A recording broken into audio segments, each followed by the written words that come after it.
India 24। मैं किसी की आलोचना करने के लिए न ही मैं अपना समय बर्बाद करता हूँ, मुझे करने के लिए बहुत काम है। मैं YouTube की लिंक भेज दूंगा आपको। हमारे यहाँ कहावत है, पुत्र के लक्षण पालने में। एक सीमा के बाहर बहुत ऊंचाई पर जाने के बाद दिखता नहीं। देश की आत्मा को कुचल दिया गया था। भारत में लोकतंत्र संविधान के पन्नों से पैदा नहीं हुआ है।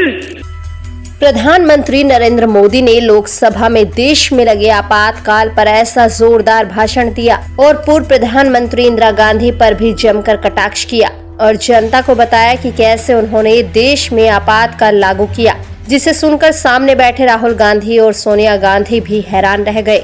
उन्होंने राहुल और सोनिया की ऐसी क्लास लगाई जिससे सदन में जमकर ठहाके गूंज उठे।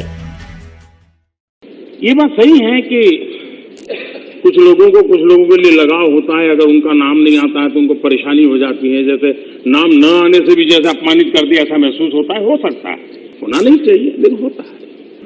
और इसलिए बार बार ये कहना, हाँ उनकी अपेक्षा है वो ही नाम आए, वो एक अलग बात है। लेकिन मैं एक उदाहरण देता हूं। हम लोगों का कैरेक्टर क्या है, हम लोगों का चरित्र, हमारी सोच क्या है, जानकारी के लिए, तभी आपको समझने में सुविधा होगी। सबको नहीं होती है, लेकिन परिवार के बाहर के व्यक्तियों को कुछ नहीं मिलता है। ये हम हैं। और इसलिए कृपा करके मैंने ये कहने के बाद मुझे अच्छा नहीं लग रहा है, मुझे आनंद नहीं हो रहा है, लेकिन बार बार ये हमको सुनाया जाता है।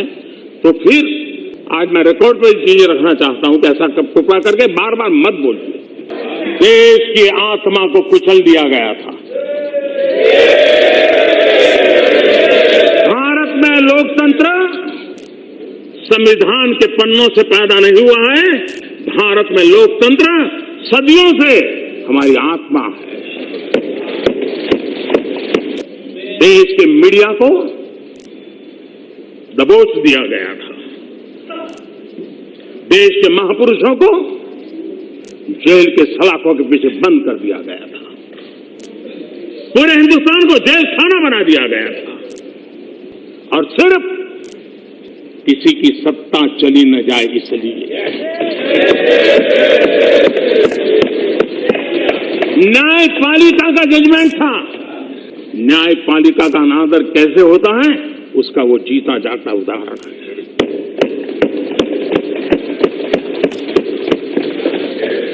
संविधान की बातें बताना और संविधान को कुचलने के पाप करना, इन चीजों को कोई भूल नहीं सकता है।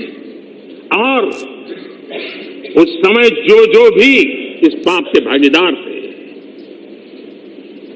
ये दाग कभी मिटने वाला नहीं है। और इस दाग को बार बार स्मरण करने का भी जरूरत है, ताकि देश में फिर कैसे किसी कोई ऐसा पैदा न हो जिसको इस पाप के रास्ते पर जाने की इच्छा हो जाए। इसलिए याद करना जरूरी है। किसी को भला बुरा कहने के लिए नहीं। जब हौसला बना लिया ऊंची उड़ान का, जब हौसला बना लिया ऊंची उड़ान का, फिर देखना फिजूल है कद आसमान का। फिर देखना फिजूल है कद आसमान का। लेकिन हमारे यहाँ कहावत है, पुत्र के लक्षण पालने में। एक सीमा के बाहर बहुत ऊंचाई पर जाने के बाद दिखता नहीं। कब तक इतने ऊंचे रहेंगे कि नीचे दिखाई न दे। मान्य अध्यक्ष जी, मैं किसी की आलोचना करने के लिए न ही मैं अपना समय बर्बाद करता हूं, मुझे करने के लिए बहुत काम है। मेक इन इंडिया की मजाक उड़ा के क्या करेंगे जी? हो सकता है रात को अच्छी नींद आ जाएगी, लेकिन देश का तो भला नहीं होगा। कांग्रेस को कई बार अच्छे अवसर मिले, लेकिन पता नहीं क्यों इतना ऊंचे है कि कुछ चीजें वो दिखती नहीं, छूट जाती।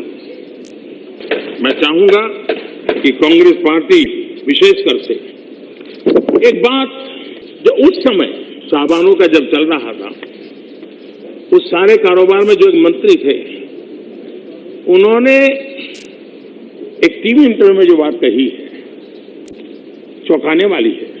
उन्होंने उस समय के कांग्रेस के मंत्रियों के मुंह से क्या बातें निकलती थी वो उन्होंने कही है।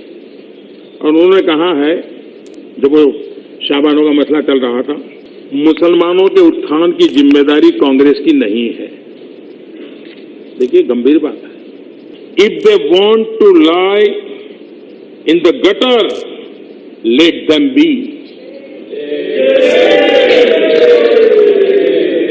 हमारे देश के नागरिक हैं, उनको आगे ले जाने के लिए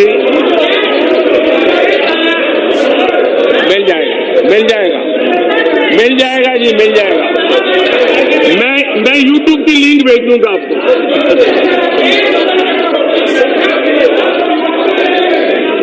इस खबर में बस इतना ही। खबर अच्छी लगी तो लाइक करें, अपने दोस्तों के साथ शेयर करें और ऐसी ही ट्रेंडिंग खबरें पाने के लिए हमारे चैनल को सब्सक्राइब करना ना भूलें।